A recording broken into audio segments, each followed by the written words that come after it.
20 August, 403,700. Of these, how many are in ground combat? That is, they are likely to go out on a long-range patrol.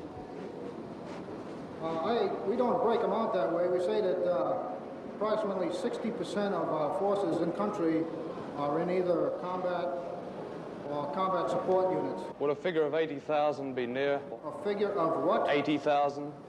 I don't really know off the top of my head. I'd have to take that question. Do you have a proportion of this for drafted men in Vietnam? No, we have no proportions on what constitutes breakout of draftees or enlistees. There possibly may be at Department of Defense. We don't have it here in country. How many American casualties have been caused by mistake in the field? Do you have a figure for that? I'm sorry, I don't understand your question. How many American casualties have been caused by mistake or accident, either in the field or on the base? You're asking me for how many casualties by mistake or accident? Yes. I don't have the statistics here, I don't believe, but would you rephrase the question because I don't quite understand. Well, for example, when a man is killed by a friendly rocket, that is a mistake. How many people have been killed by mistake rather than have been killed by the enemy? I see. You're excluding. You're now excluding any accidents like aircraft accidents or automobile accidents or this type. No, including all those, all accidents, all mistakes. I don't have those statistics. There's no breakdown.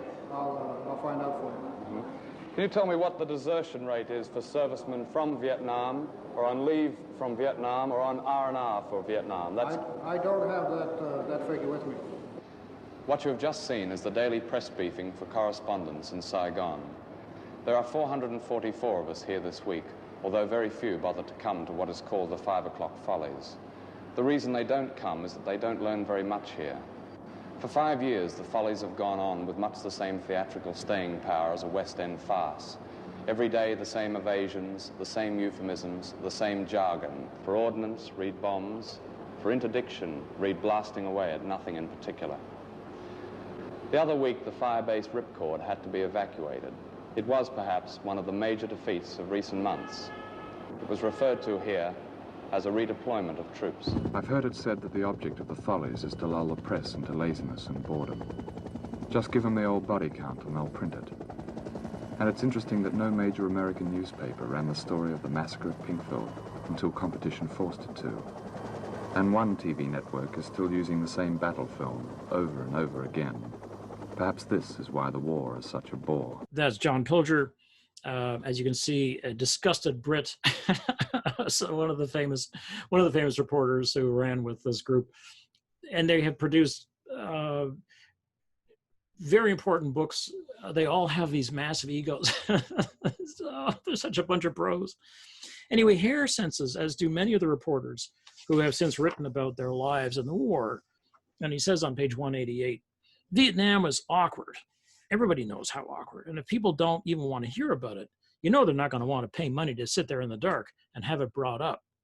So we have all been compelled to make our own movies, as many movies as there are correspondents, and this one is mine on 188. Right? So it makes sense that he's going to make a sort of prose movie for us to read. And this is why many of us will feel that the best representation of Dispatches is Francis Ford Coppola's 1979 Apocalypse Now, because it's just so perfectly insane, and it so perfectly captures the rock and roll qualities of the war, the way that the men are doing their best to absolutely survive, the way that they are,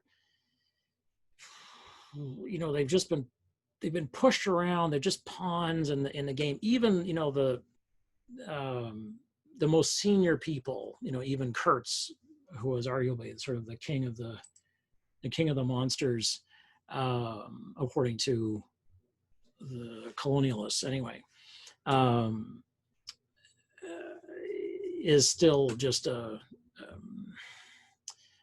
pawn, basically. And Kurtz says famously, quoting, because the film is very much based partly in Herr's book, Dispatches, and partly in Heart of Darkness by Joseph Conrad, an early commentary on colonialism in the Belgian Congo and on modernity.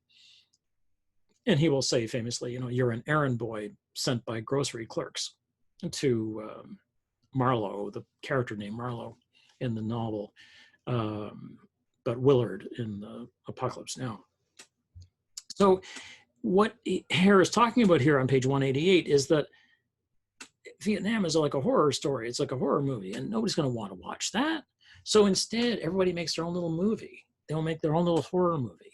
And so a lot of the writing is going to be so fluid. You have to look back at it and see what is he saying, because it's so dense and it's so chewy and, you know, stringy and stretchy, and it's amazing. This is some of the most gorgeous prose you're ever going to read. It's truly astonishing. I mean, it's not surprising that Herr was really never able to write again after this, partly because the war broke him. I mean, there he was, 23, you know, and suddenly a 90,000-year-old man. But if you watch Apocalypse Now and you watch Full Metal Jacket together, you get a sense of, you know, where Herr's head was, including these moments where the men stop and talk directly to the camera, which is very Hitchcockian and so on. What electronic media did that other media didn't or hadn't done until then was make performers out of ordinary people. And this is something which, unfortunately, we all know too well now, where because of the push to have people develop their person as a brand, their self as a brand, which is already bad enough. I mean, it's already bad enough that we perform who we are for each other. But then there's this extra layer, like, oh, can you monetize that? Oh, maybe you can, you know, make money just being who you are. Well, to consider what that means, we have to dial into our own expectations about electronically and specifically digital media. So that's what I'm going to do next.